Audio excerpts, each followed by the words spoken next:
ৰাজ্যিক বিজেপিৰ এখন বিশেষ চৌকছ পত্ৰ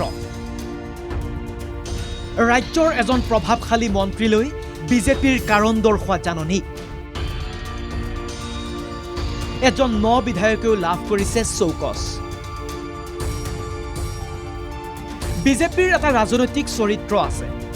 নীতি আদৰ্শৰ লগতে দলীয় নীতি নিয়ম আৰু অনুশাসন মানি চলাটো প্ৰতিগৰাকী কাৰ্যকৰ্তাৰে প্ৰধান কৰ্তব্য কিন্তু সেই কৰ্তব্যক আওকাণ কৰি দলীয় নিৰ্দেশ উপলুঙা কৰি এইবাৰ বাজপেয়ী ভৱনৰ ৰুখত এজন মন্ত্ৰী বুধবাৰে ৰাজ্যিক বিজেপিৰ মুখ্য কাৰ্যালয় বাজপেয়ী ভৱনত অনুষ্ঠিত হৈছিল বিজেপিৰ মন্ত্ৰী বিধায়ক আৰু সাংসদসকলৰ এখন গুৰুত্বপূৰ্ণ বৈঠক যিখন বৈঠকত উপস্থিত আছিল খুদ মুখ্যমন্ত্ৰী হিমন্ত বিশ্ব শৰ্মা আৰু ৰাজ্যিক বিজেপিৰ সভাপতি দিলীপ শইকীয়া এই বৈঠকলৈ অহা নাছিল কেইবাজনো মন্ত্ৰী আৰু বিধায়ক গুৰুত্বপূৰ্ণ এই বৈঠকত উপস্থিত থাকিব নোৱাৰাৰ বাবে কেইবাজনেও আগতীয়াকৈ মুখ্যমন্ত্ৰী আৰু ৰাজ্যিক সভাপতিক অৱগত কৰিছিল কিন্তু বিজেপিৰ সেই বৈঠকলৈ নগল মন্ত্ৰী অশোক সিংহল কাকো অৱগত নকৰাকৈ বৈঠকত অনুপস্থিত মন্ত্ৰী অশোক সিংহল